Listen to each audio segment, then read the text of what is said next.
you like Instagram? We knew you would. Give us a follow there on the Instagram, the 30-something broadcast on Instagram. So, all right, guys, we are back. We just took a little vape break, got the nicotine flowing. Tell me now, Blake, you were saying that you've actually, this is a separate circumstances from this Equifax hack, but you're actually a victim of identity theft, right? About a year and a half ago, I was working. I was at work. It was 12:30. Just finished up lunch. I was doing some surveying out in the woods, and I was pretty deep in the woods. There was no. You're a surveyor by profession. Well, yeah, technically. I do something a little bit different now, but at this time I was surveying, and I was by myself in the moment. I was looking for my partner, who was about 200 yards ahead, and my phone went off, and it was a number I didn't recognize, which we all know how that goes, right? You don't pick up. So I didn't pick up. They didn't leave a voicemail, so I just figured, just some spam. 5 minutes goes by, that same number calls again. This time I'm kind of like interested, I'm still thinking it's a spam, call. So I answer, hello, whatever. So she's like, "Is this Blake?" I said, "Yes." She says, "Have you set up a draft payment today for $200? And I said, "Excuse me?" I'm very in tune with my finances. I was like, I have no $200 drafts, for anything. She said, "Okay, well, it seems like you have had your identity stolen because someone has been on your account today and they have set up an auto draft payment to another bank account scheduled at 2:00 p.m. today for $200. She said, "Do you want me to cancel that payment, sir?" This was from your bank? Yeah, this was my bank calling me. And I said, "Yeah, please, can you actually freeze my entire account? Because if my identity's been stolen, I don't want them to be able to do anything." So she froze my account. And mind you, I'm out in the woods, man. There's no... One second. Go ahead. I'm out in the woods, man, so, I'm kind of... I don't have a pen and paper to write things down. I'm ill-prepared. My partner doesn't even know why I'm, no longer paying attention to what's going on. I'm just on the phone. And about 30 minutes goes by, and it dawns on me that someone has totally hacked my bank account. And not only that, but they were able to get into my account to set up payments to themselves as an outside, almost like an auto draft, like to pay a bill. Like they had set up some type of a bill payment. And so I had to leave work. I had to go to the bank. I got there. The lady knew why I was there. She had to call in the branch manager. We had to call the police. We had to call all of my credit card companies. We had to call like the corporate headquarters for Wells Fargo to make sure that no other information has been, actively, being used at that time. So after about 3 hours of sitting in that room, they had frozen everything. Basically, like if I needed money right then and there, I couldn't access my own money. You have no money. I was locked out. Right. So the branch manager started, questioning me, saying, "What was some things in the last few weeks that potentially you think could have caused this?" And I'm racking my brain, JT. I'm trying to think like, maybe I signed up for something.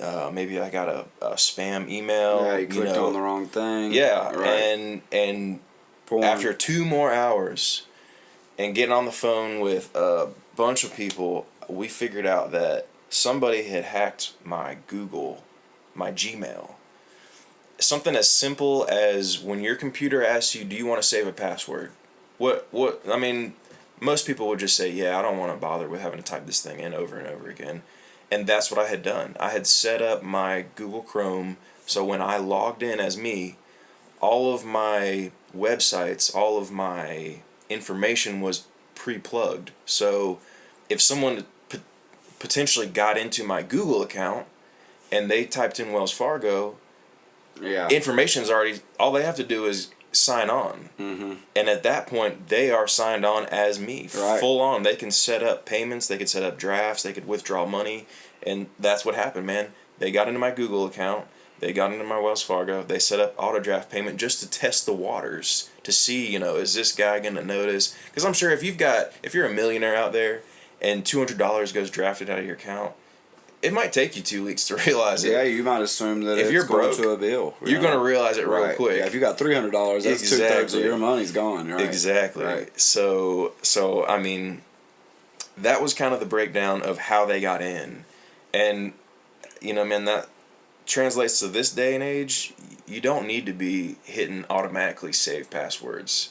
It's not really going to save you anything other than some trouble down the road when you have to go and undo all of them, and then you got to reset all your passwords. That's a pain in the man. I hate doing that, but you got to do it once to get all that stuff cleared off. And for me, it took having to do that.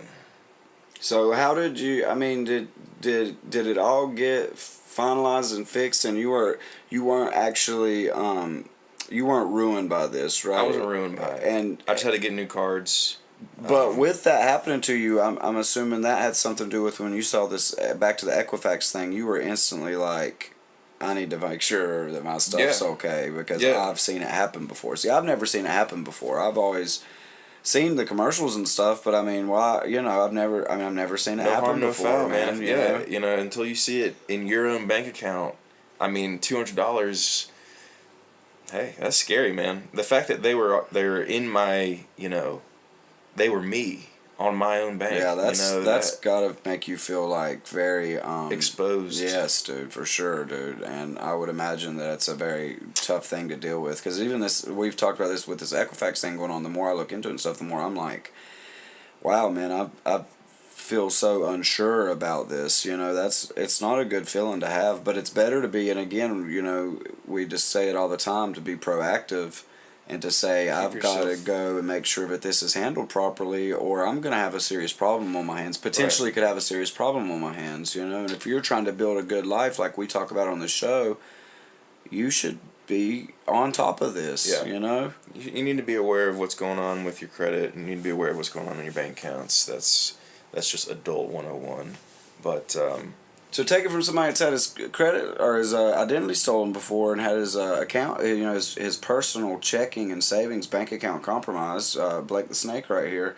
Yo, go take care of this Equifax situation. If you just go do it. How about that? If you're watching this video, you should probably go do it. 1 in 4 take people. 5 minutes. Yeah, you're 25% chance. That's not good odds.